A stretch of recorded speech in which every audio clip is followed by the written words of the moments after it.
21 horas, gracias, Pancho. Inmejorables, mano, más o menos. Mano. ¿Cómo están los perritos falderos de Cristina? ¿Cómo están? A ver, si Cristina quiere decirnos algo, nosotros podemos, si tiene ganas de llamar o decirnos algo, nosotros no tenemos ningún problema en atenderla. Ahora, que nos mande siempre a los mismos perritos falderos, son 2 o 3, porque ya nadie le trabaja gratis, si es que es gratis. Pero de eso vamos a hablar hoy. El título del editorial de hoy tiene 2 palabras, y es Cristina insaciable. Insaciable viene de hambre. La vicepresidenta tiene hambre y parece insaciable. Cristina tiene hambre. ¿De qué? De impunidad. Y todo lo que hace, excepto alguna cosa, qué sé yo, así por ahí suelta, lo hace para garantizarse esa impunidad. Por ejemplo, la sesión urgente que acaba de pedir en el Senado, escucha bien, para pasar el control de las escuchas legales de la órbita de la Corte Suprema a la de la Procuraduría General de la Nación. De la Corte a la Procuraduría. Tiene al final de todo esta intención, ese propósito, el de salir impune en varias causas. Vos me preguntarás, ¿y cómo llega de una cosa a la otra? Te lo voy a intentar explicar fácil. Por un lado, le sirve este proyecto, de nuevo, para victimizarse. Porque tanto ella como Oscar Parrilli, cuyos desopilantes diálogos fueron publicados por este periodista de manera muy consciente, repito, de manera muy consciente, usan esas escuchas legales, repito, por si hay algún distraído, legales, para victimizarse. Yo no necesito aclararte que la difusión de esas escuchas legales no tuvo ni para la expresidenta ni para el senador Parrilli ninguna consecuencia legal. Así que cacarean por nada. Tampoco personal ni privada. Consecuencias personales, bueno, yo no los conozco. Y privada, no nos metimos en ningún asunto privado, tuvimos ese cuidado. Sí políticas, claro que sí. Porque los mostró a cada uno de ellos, tanto a Cristina como a Parrilli, tal como son. Y cuando las difundimos, no nos metimos en su intimidad ni publicamos ningún tramo de las conversaciones, y había, que no consideramos de interés público y periodístico. Y ya que estamos, así la terminamos de una vez, este es un mensaje para los medios y colegas que en su momento se cansaron de reproducir esas escuchas legales y ahora hacen mutis por el foro. No sean hipócritas, muchachos, colegas, que ustedes también consiguieron más lectores, más oyentes, más televidentes y más audiencias reproduciendo esas escuchas legales y lavándose las manos con una expresa cita de la fuente original, que éramos nosotros, que somos nosotros. Queridos colegas, si pensaban que eran reprochables el contenido, hubiesen ignorado el tema. Y otra cosa mariposa, como diría mi tía. Y esto va también para los medios hiperkirchneristas que mientras criticaban la publicación de las escuchas legales entre Cristina y Parrilli, mantenían el tema muy visible, porque también les aportaba audiencia en sus respectivos medios. ¿Habrá sido que todo el mundo las publicó y las reprodujo porque el interés público y periodístico de ese material eran innegables? Punto y aparte. Y la vuelta al eje de la cuestión. Porque la victimización sirve como excusa a Cristina para pasar el control de las escuchas legales desde un lugar que sienten que no controlan, la Corte Suprema, a otro que están seguros que tarde o temprano van a controlar, la Procuración. ¿Se entiende hasta ahora lo que estoy diciendo? Perfecto. Gracias. En la Procuración tienen como candidato para reemplazar al actual Eduardo Casal, designado por decreto del gobierno de Macri, a Daniel Rafecas. Se trata del mismo Rafecas que como juez federal consideró que la denuncia del ex fiscal Alberto Nisman contra Cristina, Carlos Zanini y otros no tenían sustento. Eso, como dije, es por un lado.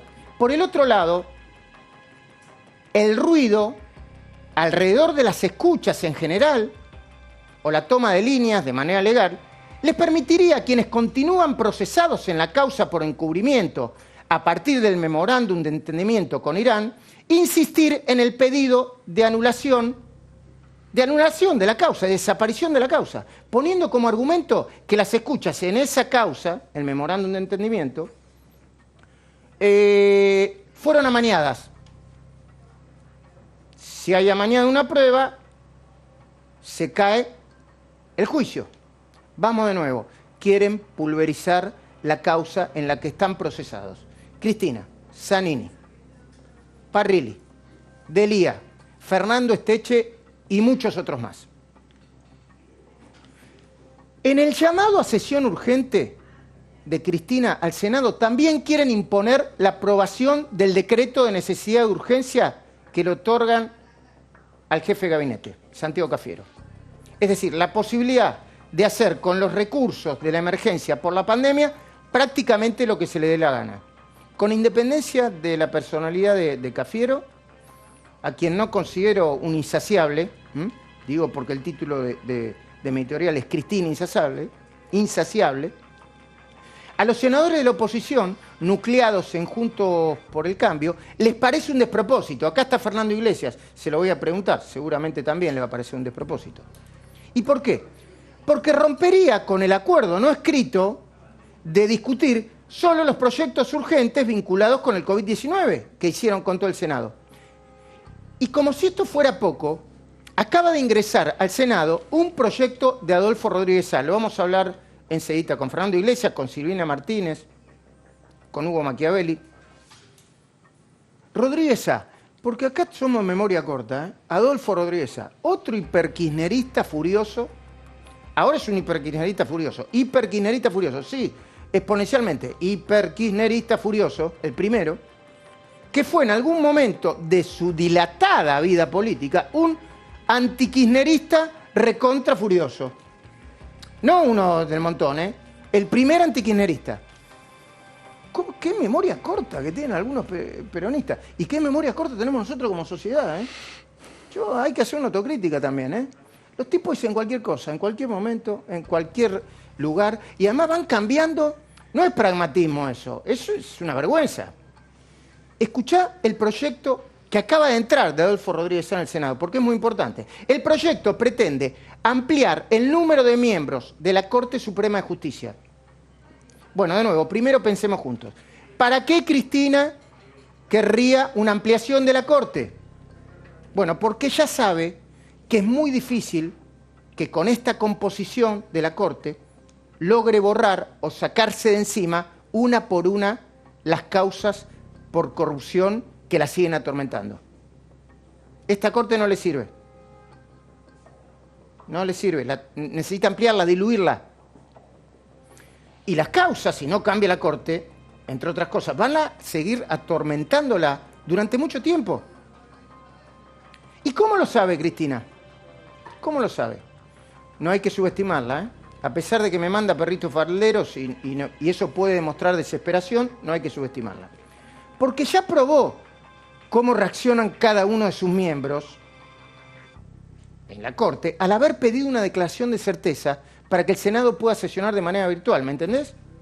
En el fondo, con ese pedido, Cristina y Graciana Peñafort, lo que estaban haciendo era medirlos. ¿Cómo se dice en el póker o en el truco? Semblantearlos. ¿Viste los jugadores de cartas que te semblantean? ¿Está bien dicho? Sí, sí, perfecto. Muy literario, muy de policial negro. Bueno, semblantearlos. Pero lo que resulta de verdad desopilante es la serie de argumentos del senador Adolfo Rodríguez Sá para presentar este proyecto, para justificar la ampliación. Yo lo leí completo, ¿eh? Me lo mandó Silvina Martínez, lo leí completo. Bueno, Adolfo Rodríguez Sá, machirulo, para emplear los conceptos de Cristina, machirulo de la primera hora, ¿eh? Si hay político machirulo lo tienen que anotar. Ahora aparece preocupado en los fundamentos del proyecto, y cito, escuchá, por la igualdad de género, el federalismo y la real igualdad de oportunidades de los profesionales del derecho de las distintas regiones de nuestro país. Cierro comillas. Y como los Rodríguez A no dan puntada sin hilo, el Adolfo propuso en este proyecto de ley para ampliar la Corte, porque a Cristina le conviene, que además de contemplar la igualdad de género, otorgue a cada una de las 5 regiones del país la posibilidad de tener un representante o un nuevo miembro de la Corte Suprema de Justicia. Pará, voy a pararme. Vamos a aplaudirlo. Capo el tipo. Ah. Sí, basta. Un aplauso para Adolfo Rodríguez. Y no lo tomen en broma, ¿eh? No lo tomen en broma porque lo vieron pidiendo, aplaudiendo ¿cómo se llama? Lo de la deuda externa. El default. No lo tomen en broma. Tomo de nuevo los papeles, perdón. Un aplauso para Rodríguez A. El tipo propone eso, y si el proyecto pasa, porque a Cristina le conviene, va a llamar al miembro de la Patagonia, de la región patagónica, y le va a decir, ¿y qué te pareció el favorcito que te dice?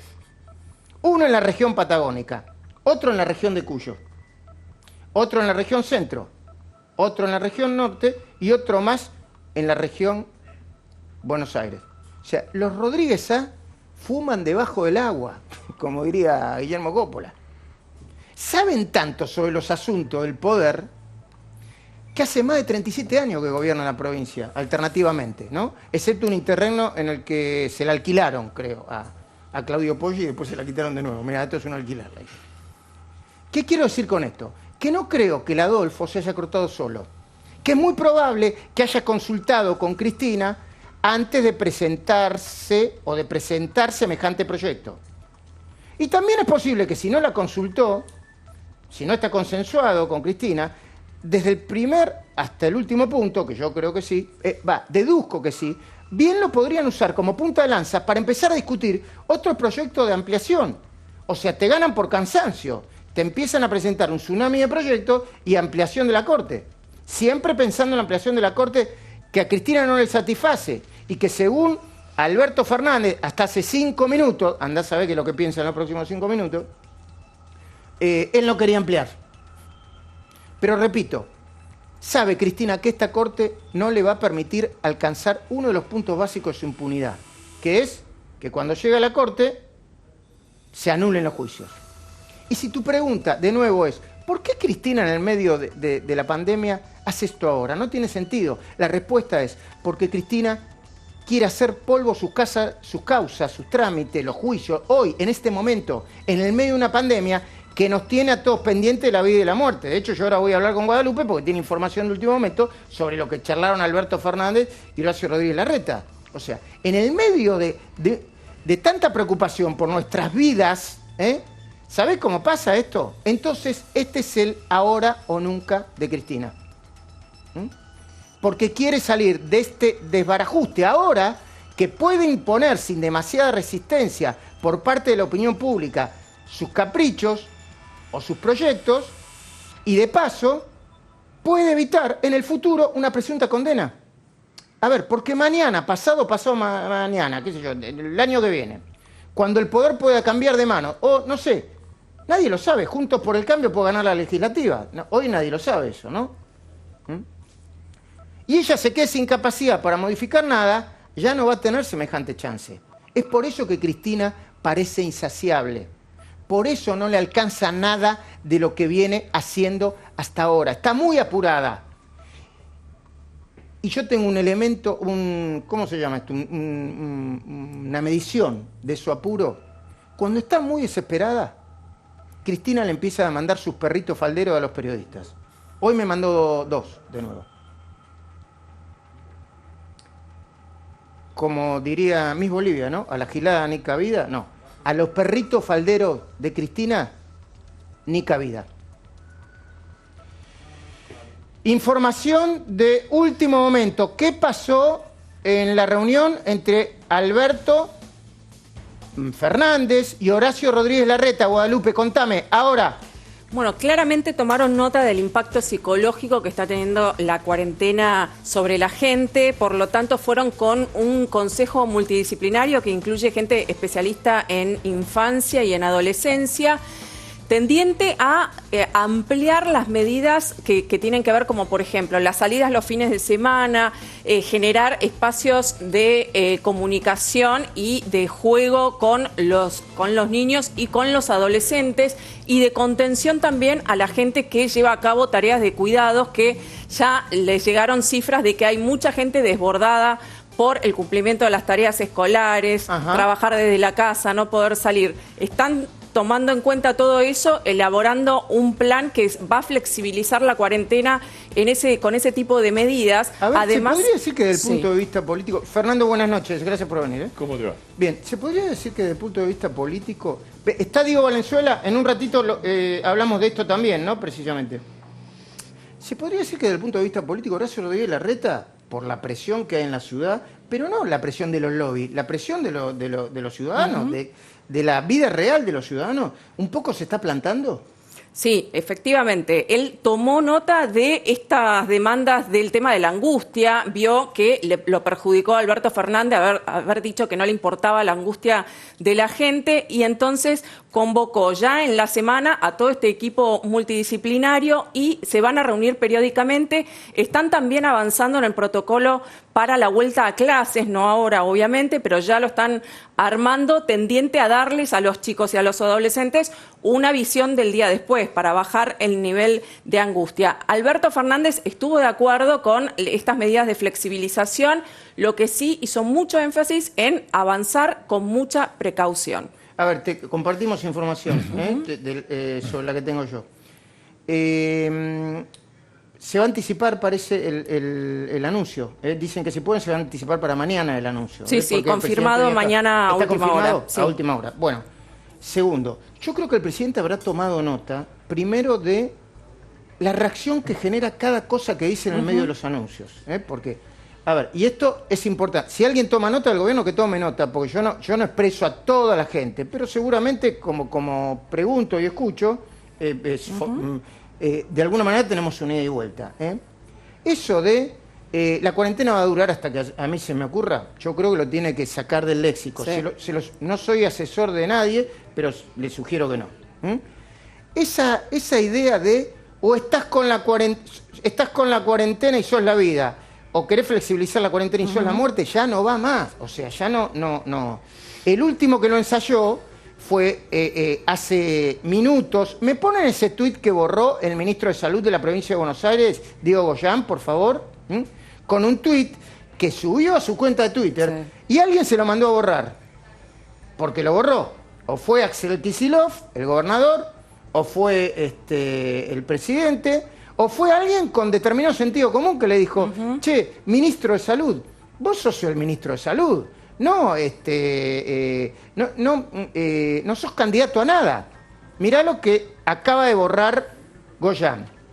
Hoy será un nuevo día récord de contagios en Argentina, con un 95% de los casos en el AMBA. Punto seguido, hasta ahí está bien. La provincia y la ciudad de Buenos Aires rozan los 500 contagios cada uno. La segunda línea es para que nadie lo acuse de la provincia, y además no tiene nada de que... o sea, tienen la misma preocupación ambos distritos. Por fin se dio cuenta, ¿no? Tenemos que frenar la suba y cuidarnos ahora más que nunca. Perfecto, hasta ahí está bien. ¿Quién diría que no hay que cuidarse más que nunca? Habría que ver la manera. Pero es inevitable la bajada de línea del dedito levantado. Algunos se volvieron sordos, ciegos, pero no mudos, justo en el peor momento. ¿A quién se refiere? Bueno, ese es el tipo de mensaje que no quiere ahora Alberto Fernández, porque se dio cuenta que cayó muy mal en la población, no solo por el aumento de las marchas anticuarentenas, sino también porque cayó nuevamente la imagen y la aprobación de su gestión, 13 puntos, según una encuesta de Poliarquía en la última semana. ¿A quién se refiere Fernando Iglesias? ¿Quién? ¿El ministro? Goyán. ¿O a quién se referiría? Porque me parece que expresa un deseo que yo extiendo a todo el gobierno de que la oposición se quede muda, ¿no? Porque cuando dice se quedan ciegos y sordos, pero no mudos, parece que nos quisieran mudos. Y la verdad yo no creo que la democracia se suspenda en una emergencia, por el contrario, es más valiosa que nunca. Después se ofenden, ¿no? Les dicen, en un documento, intelectuales, le dicen infectadura y se ofenden mortalmente, pero yo veo una cosa bastante Igual ligada. para ser coherente con lo que le dije a Federico y con... yo no me ofendo absolutamente con nada, no soy quien para ofenderme. Sí me pareció demasiado fuerte la palabra infectadura. Mirá, a ver, pegar los infectólogos con la dictadura es fuerte. es que yo no sé si me parece que se refiere a la idea de que una infectocracia, es decir, que solamente infectocracia el es gobierno, infectocracia. bueno, el gobierno ha tenido en el balance necesario que todos los países del mundo han intentado aplicar entre las medidas sanitarias y las económicas y sociales, el gobierno y lo ha dicho el presidente, a mí la economía no me importa, ni me hablen de la economía, solamente me interesa la cuestión sanitaria. Entonces, cuando le contestan esto, nos acordamos un poco, hagamos un poco de memoria, ¿no? Macri basura, vos sos la dictadura, las canchas y el gobierno festejando el Mauricio Macri, porque si no, esto es un partido, es un partido muy raro, es un juego muy raro donde algunos tenemos que jugar al fútbol, los otros juegan al rugby. Vos llevas la pelota, los tipos vienen, te taclean, la agarran con la mano, salen corriendo para el arco. Y en el medio de ese partido vos ponés pierna fuerte. En el rugby salen corriendo al ¿cómo sería?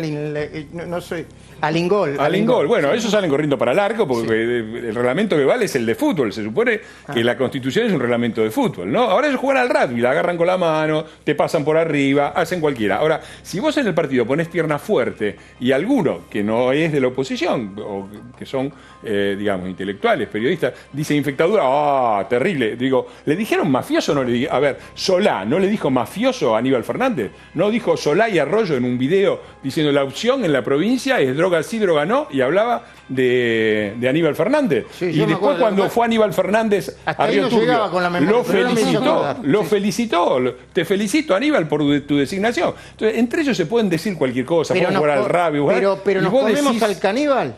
No nos comemos al caníbal, pero me parece que está dentro de los límites. No es una expresión de la oposición, es una expresión de un sector independiente, y me parece que las cosas que... Si yo hablo bastante mal en general del peronismo y creo que con buenas razones, pero nunca llego a decirse las barbaridades que se dicen entre ellos. Digo, ellos se dijeron, te voy a meter presa, vos sos responsable de encubrimiento del atentado terrorista. ¿Quién le dijo? Alberto Fernández. Alberto le dijo, y después dijo, yo no sabía nada de la corrupción de Néstor y Cristina, está la declaración ahí. Y después arman un gobierno y está todo bien. El peronismo puede hacer cualquier cosa. Todo lo demás, si uno dijo infectadura, ay, no, son muy delicados. A mí me parece que eso está dentro de los límites de una expresión que quiere decir una cosa clara. El gobierno claramente, en el balance necesario entre sanidad y economía y sociedad, está desbalanceado. Bueno, me alegro que intenten corregir. A propósito de eso, yo quiero introducirlo a Fernando, a Federico Andajasi y también a Silvina Martínez, por favor.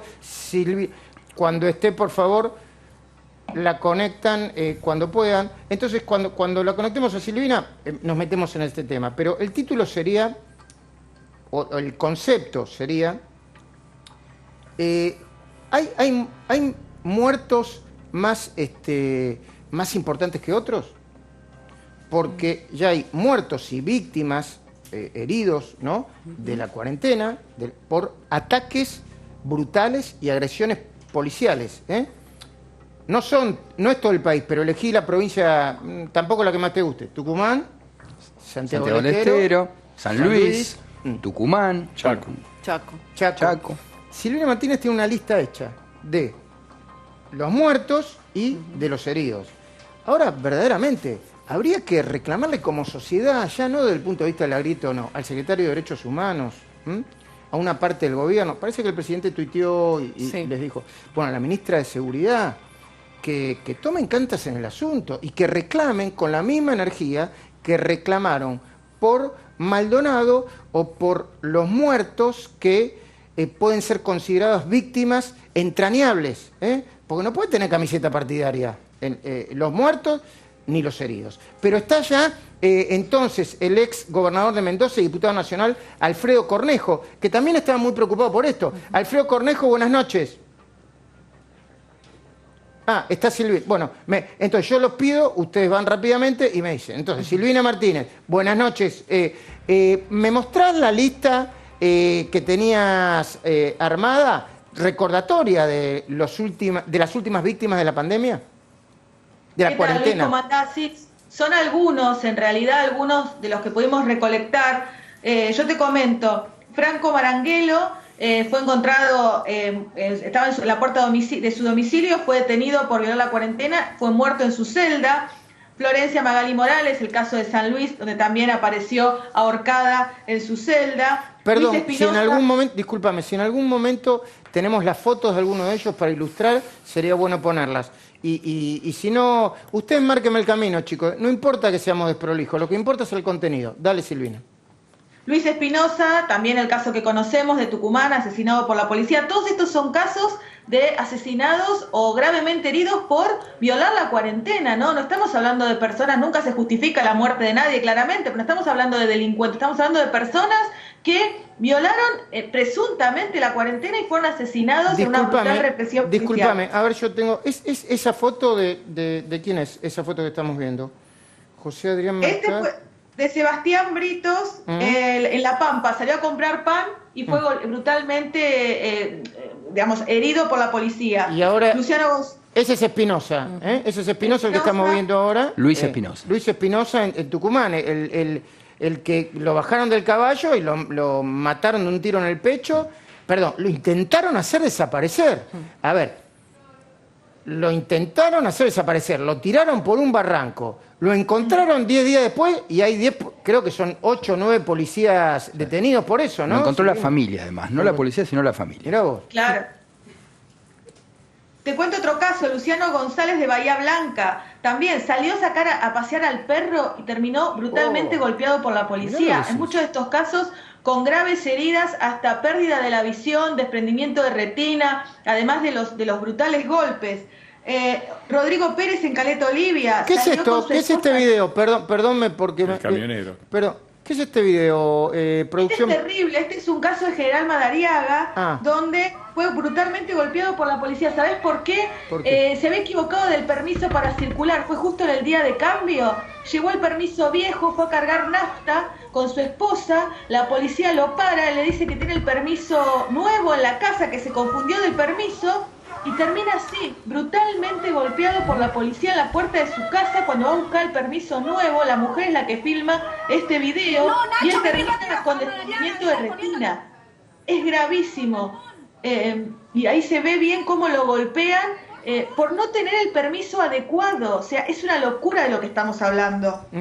Ahora, otra cosa más para conversar, ¿no? Obviamente, yo supongo que nadie está en contra de reclamar por la brutalidad que hicieron los policías de Minneapolis con George Floyd, ¿no? Con George Floyd, que está generando una reacción social, a mi entender, muy saludable, si es que no termina todo en estallidos y saqueo y vandalismo. Eso es otra discusión. Ahora, no seamos hipócritas. Digo, ¿por qué no denunciamos esto y no hacemos tachín con esto? Lo pongo en otro contexto. ¿Qué pasaría si fuese durante un gobierno, no de Macri, no peronista, Fernando Iglesias? ¿Qué pasa?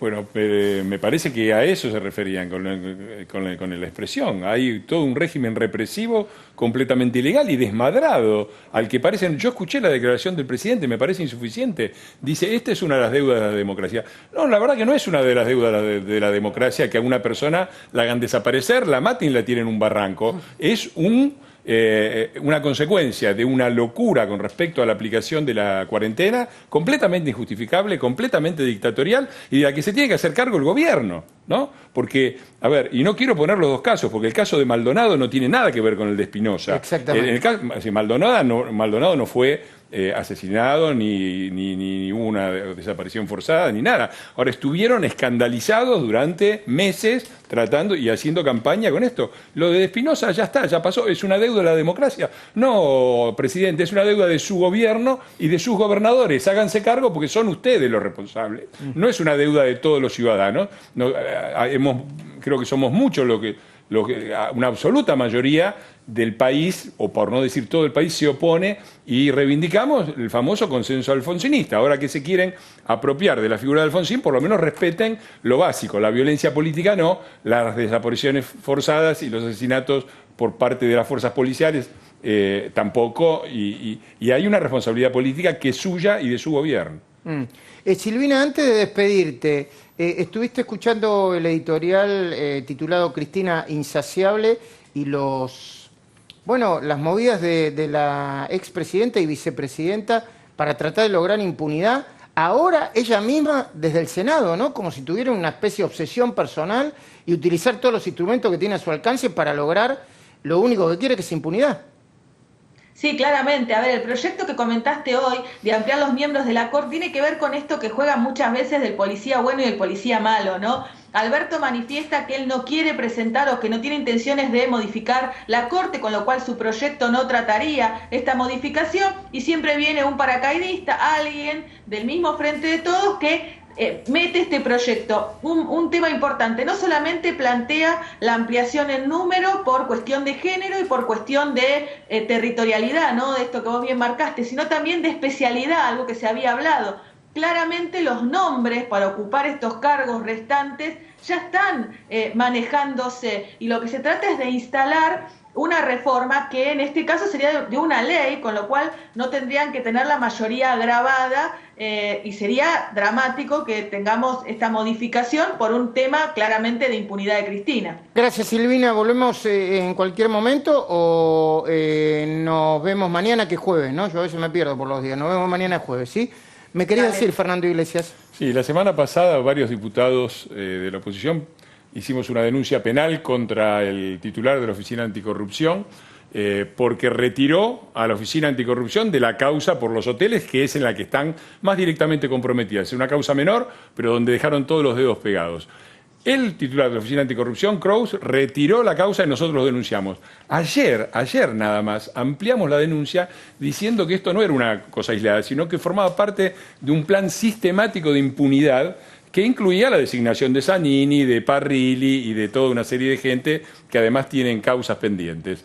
Hoy, mirá qué rápido pasan las cosas en este país y qué apuro tienen los muchachos, que lo que presentamos ayer como denuncia, como ampliación de denuncia, ya se quedó corta, porque ya vienen con nuevas medidas, con ampliación de la Corte, con toda una serie de dispositivos de impunidad que vamos a tener que volver a ampliar la denuncia la semana que viene. Gracias, Fernando. Hablamos de las víctimas de la cuarentena. Y hoy apareció otra, Federico Andajasi, otro asesinato, en este caso por violar la cuarentena en la provincia de Santiago del Estero. ¿Me lo contás, Federico? Sí, es muy grave lo que sucedió. Esto sucedió en Santiago del Estero. El 1 de mayo fue detenido Mauro Coronel.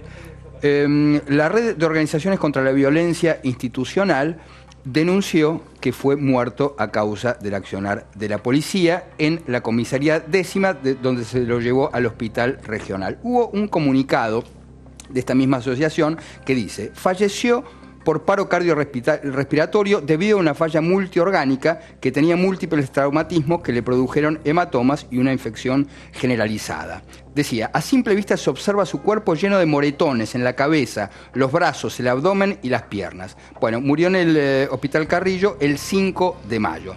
Ahora bien, se expresó el gobierno de la provincia y la verdad que es muy grave porque deslindaron. Dice que la causa de su muerte fue una neumopatía bilateral con disfunción orgánica múltiple con un foco infeccioso pulmonar que produjo un cardiorrespiratorio. Y además dicen fue detenido por violencia doméstica. Nada de esto es verdad. La madre dijo que le pusieron de rodillas y lo apalearon hasta dejarlo gravemente herido. Qué bárbaro. Ya estamos en comunicación con Alfredo Cornejo. Hugo Machiavelli, preparame el tema de la causa. Yo creo que hay una buena noticia. Yo la interpreto como una buena noticia. Sector de la justicia, en una causa en la que está involucrada Cristina. Durante junio, hacete débiter con Santander. Comprá con tu tarjeta de débito y participá. Lee acá abajo, lo estás leyendo y entérate. Alfredo Cornejo, diputado nacional, ex gobernador de la provincia de Mendoza, buenas noches, gracias por atendernos, tratemos de ganar tiempo, el suyo y el mío, gracias por atendernos. La pregunta es, ¿qué le preocupa más a usted? Porque lo he visto haciendo declaraciones en diferentes temas. Estas estas víctimas de la cuarentena, incluidos muertos por agresión policial, el avance de Cristina y probablemente de todo el gobierno para lograr la impunidad de Cristina, los proyectos que se quieren discutir hoy con urgencia en el Senado por parte de Cristina. ¿Qué es lo que le preocupa más? Todo es parte de un mismo proyecto, ¿no? Si bien tiene improvisación desde el punto de vista de la coordinación de política pública, no tiene improvisación desde la manipulación del poder, ¿no? Todo es preocupante. Las violaciones a los derechos humanos, que paradójicamente el secretario de Derechos Humanos ha tardado muchísimo en expresarse, el apagón de la economía, las restricciones a la libertad en una cuarentena que ya es de tipo medieval, todas esas cosas realmente me preocupan. Es un combo explosivo y además la manipulación, el intento de manipulación de la justicia, que es flagrante, que encabeza y lidera Cristina, pero que no se sabe a ciencia cierta cuál es la opinión de la ministra de Justicia y cuál es la opinión del presidente, ¿no? Bueno, esa era la pregunta que usted me deja picando. ¿Usted cree que Cristina avanza sola o avanza con el acuerdo del presidente? ¿Con el acuerdo o con la omisión y el dejar hacer del presidente Alberto Fernández?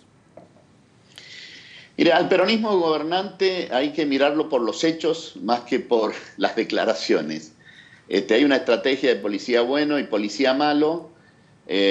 Massa y Berni están en contra que suelten los presos por delitos violentos, pero resulta que Pietragala lo alienta, la Cámpora, Justicia Legítima, lo alienta, hasta que las cacerolazos lo hicieron retroceder, incluso retrocedió hasta la propia Corte Suprema de Justicia de la provincia de Buenos Aires cuando vio que el poder político se echó para atrás, el poder político peronista.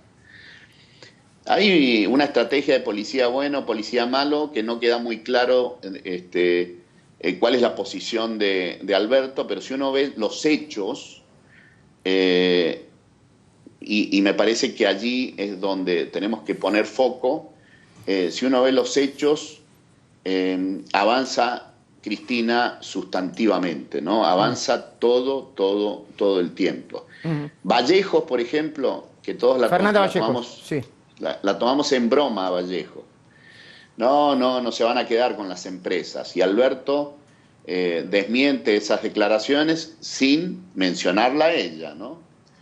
Pero la verdad que Vallejos fue la que dijo en el medio entre las PASO y la General que Vudú era un preso político y que debía estar libre. Y lo dijo en el 2019. Y Alberto Fernández, la Cámpora y el kirchnerismo la desmintió. Dijo que era una opinión marginal, que Vudú no tenía... que ella era una opinión marginal. Y resulta que después Vudú está en semi-libertad, como la mayoría de los argentinos en cuarentena, está en su domicilio y con la argumentación de un juez por COVID, ¿no? Yo tomaría más en serio las declaraciones. Fernando, entonces, ¿son lo mismo? ¿Están jugando el policía bueno y policía malo, como dice Alfredo Cornejo? ¿O es parte de una estrategia y están todos coordinados?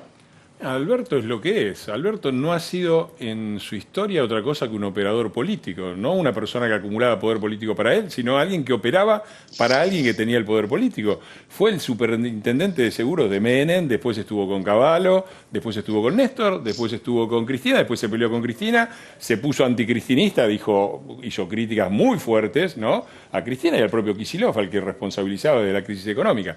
Y ahora es el operador político de ellos. Yo no lo veo. Cuando a mí me dicen hay un gobierno bifronte, yo les digo ojalá. ¿Dónde está el gobierno bifronte? Yo lo que veo son lo mismo para vos. Bueno, ellos tienen claro dos cosas en las que avanzan, en los que son maestros y avanzan raudamente. Uno es el plan de impunidad. En eso no se equivocan, ahí van para adelante y juegan siempre esto. Tiran un globo de ensayo, ven la reacción de la sociedad y si pueden lo meten, como hicieron con Vallejo, como ahora lo mandan al bufón puntano del feudo puntano de Rodríguez A.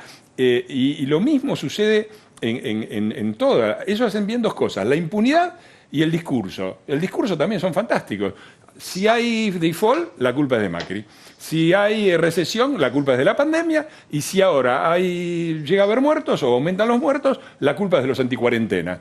El peronismo, que siempre dice, nosotros gobernamos, somos los únicos que podemos gobernar, cuando ellos siempre son, ¿no? Después cuando gobiernan, ellos no tienen la culpa de nada. Siempre esas dos cosas son maestros. Todo lo demás lo maneja Cristina. ¿Quién maneja las grandes cajas? ANSES, PAMI. ¿Quién maneja el Senado? ¿Quién maneja la Cámara de Diputados a través del hijo? ¿Quién maneja la provincia de Buenos Aires a través de Kicillof? Cristina.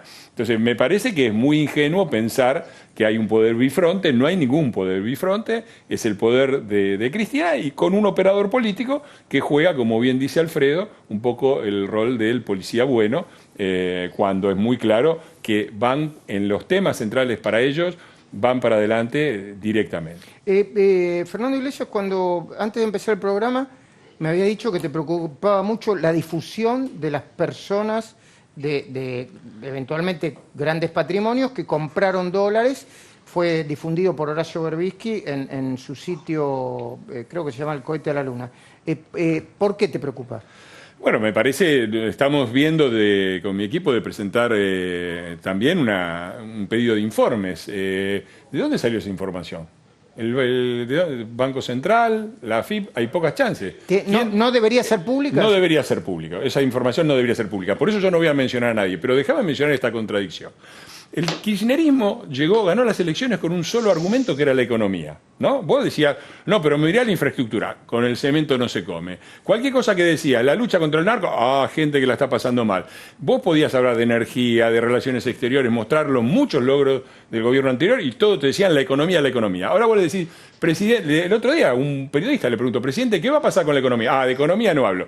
Digo, ¿cómo es que la sociedad argentina permite esto? ¿Y cómo permite? Porque el gran discurso de la culpa de Macri es con respecto al tema de la deuda que es impagable. Muchachos, nos dejaron en default, ¿no? Nos dejaron en default. Default creo que quiere decir que no se puede pagar la deuda. Pero además, se la fugaron toda. Se la fugaron toda. Publican la lista, yo no voy a hacer un solo nombre, pero hay más kirchneristas que en el gabinete. Digo, están... La lista de 72 personas, ¿no? Todo es ridículo. Sí. Publican 100 personas, de las cuales, entre las 100 que más adquirieron dólares, que es lo que ellos llaman fuga de capitales, que es una idiotez, pero no vamos a poner a explicar eso. Yo digo, si comprar dólares, fugar capitales, o es un problema moral... Cristina Fernández de Kirchner tiene que responder por eso porque le compró dólares a los 5 millones hija, ¿no? de Florencia, no la había Florencia en la lista, pero no importa. Pero además, eso es lo que llaman, se forma en las planillas de formación de activos externos del Banco Central, que es lo que ellos llaman fuga de capitales. Yo estoy preparando, ¿sabés?, el nuevo libro, sí. Y cuando vos comparás la diferencia entre el único gobierno de Cristina que no tuvo cepo, el primero, y el de Macri, okay, y ajustás por inflación, la diferencia es de 4,5%. Es decir, el aumento entre el primer gobierno de Cristina y el de Macri a valores constantes de 4,5%. Pero además, los que la fugaron son los que eran testaferros con el Banco de Santa Cruz y con YPF de Néstor Kirchner, los empresarios que quisieron comprar Telecom con Néstor Kirchner, los banqueros que apoyan a otro sector digo, son todos kirchneristas. Pero quiero ser amable también con... No lo vi ni a Caputo, ni lo vi a... Todos de ellos son, los que fugaron son ellos. A ver, rápidamente, ¿por qué no? ¿Por qué te parece que...? A mí me parece que es ridículo, no puedes decir, endeudaron al país para fugársela todo y después los que se la fugaron son ellos. Déjame que sea respetuoso con Alfredo Cornejo, le haga la última pregunta y le agradezca por su tiempo. Cornejo, nosotros nos pasamos escuchando, reclamos y quejas, está bien. Usted es el presidente de la Unión Cívica Radical, tiene un rol institucional.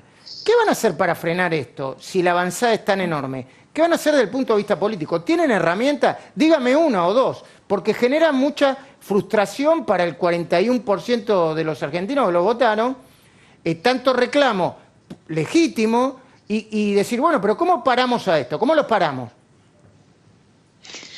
Bueno, en primer lugar, hay una condición sine qua non para equilibrar el poder es que Cambiemos se mantenga unido. Y eso lo estamos logrando, ¿no? Y eso es un freno sustantivo. Los tres partidos que integramos Cambiemos o Juntos por el Cambio estamos comprometidos en esa unidad. Obvio, es condición sine qua non, pero no suficiente. Hay que hacer otras cosas. El segundo punto lo está haciendo Fernando hoy, lo estoy haciendo yo. Estamos dando la cara, estamos explicando un contrarrelato también, una explicación distinta acerca de la estrategia sanitaria. También lo estoy haciendo hace bastante tiempo con un costo alto, porque muchos no se han animado a plantear ese contrarrelato. Y me parece que ese contrarrelato también equilibra fuerzas. Los argentinos necesitan otra interpretación a la oficial, ¿no?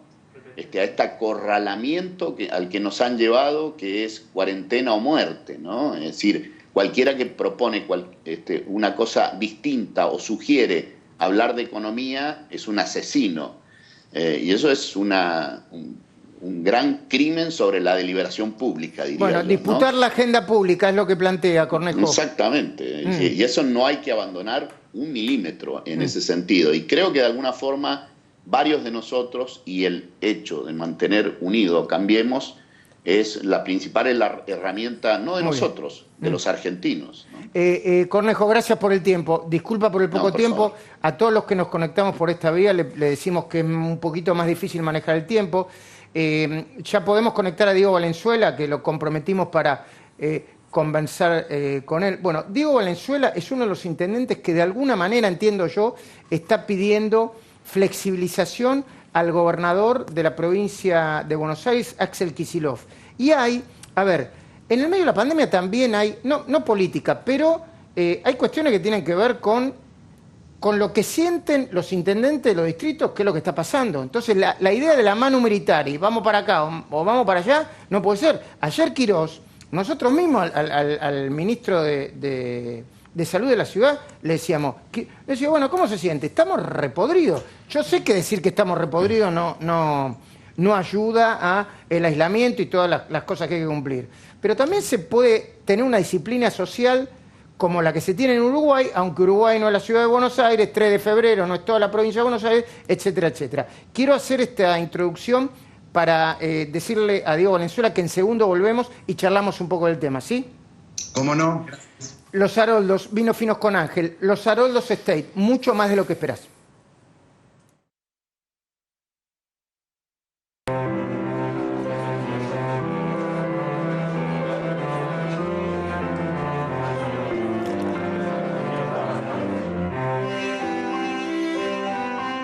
Los Haroldos Estate, mucho más de lo que esperás.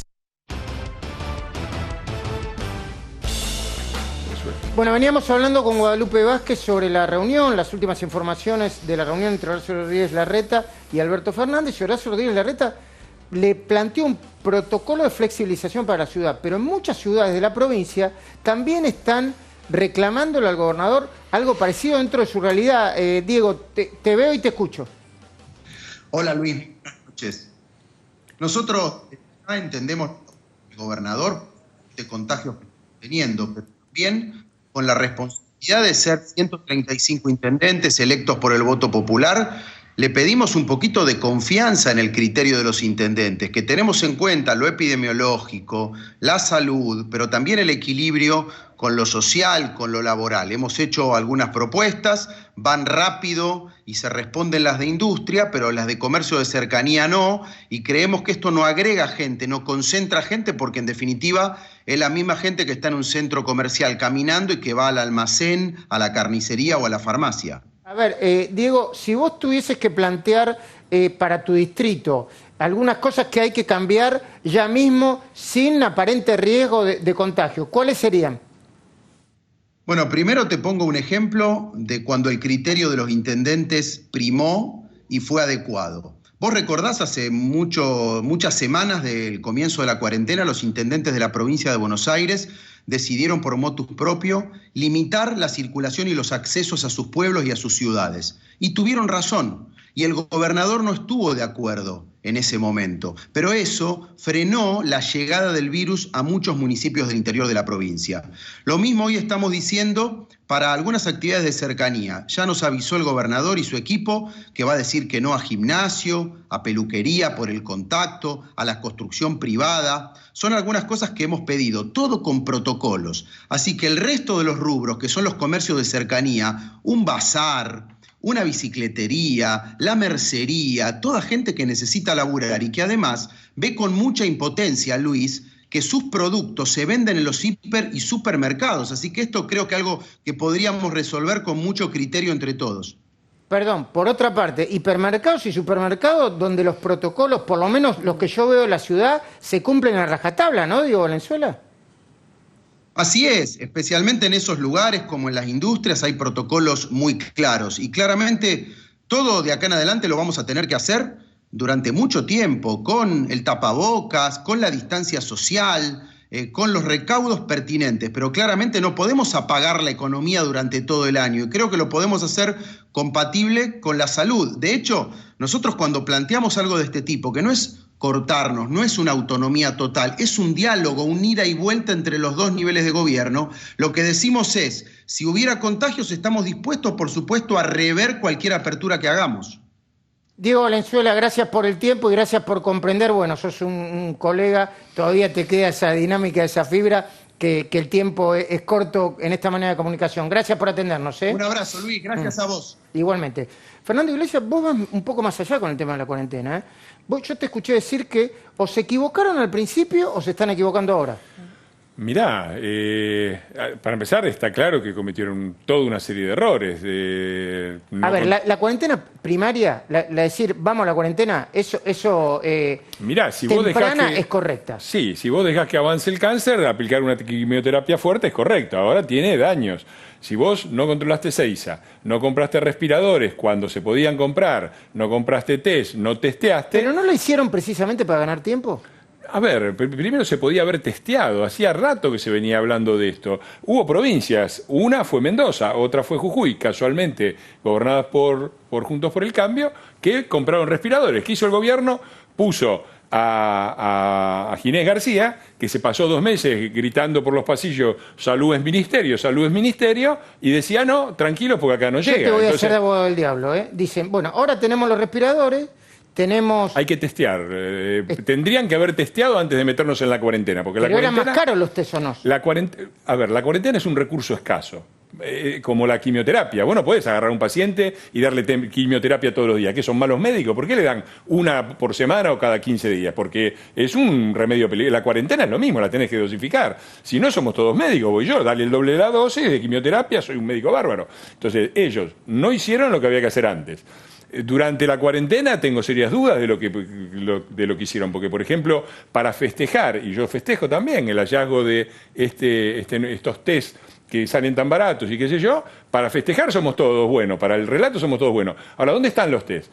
Para salir necesitamos test, necesitamos identificar las poblaciones de riesgo, necesitamos hacer una salida razonada e inteligente. Entonces, me parece que no lo hicieron bien, que no lo están haciendo bien, y me parece que nos llevan a una situación en que es muy difícil, porque viene el invierno, está subiendo la curva, la economía no da más y la gente está, tiene que dar una respuesta y tener un plan que no tiene. Cuando volvamos en segundos nada más, Hugo Machiavelli les dice, ¿por qué hay una buena noticia para nosotros en la justicia? Y hacemos un cierre con Fernando Iglesias. Y si podemos con Guadalupe Vázquez y con Federico Andajasi.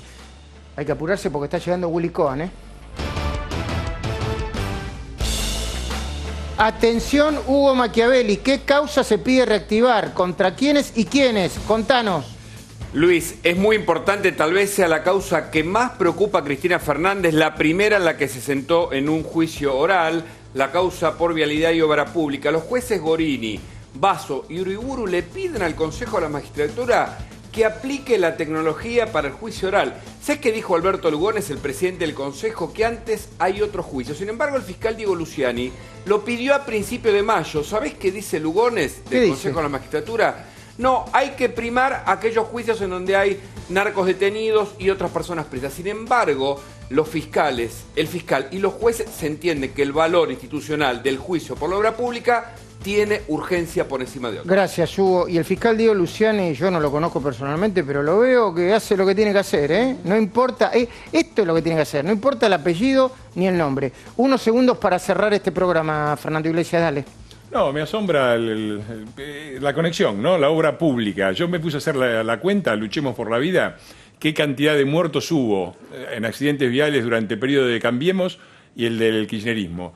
500 muertos de diferencia por año. 500 muertos, multiplicarlo por 12, son 6.000 muertos. Sumale los de 11, los de La Plata. Es rara que se pongan del lugar de los defensores de la vida estos muchachos.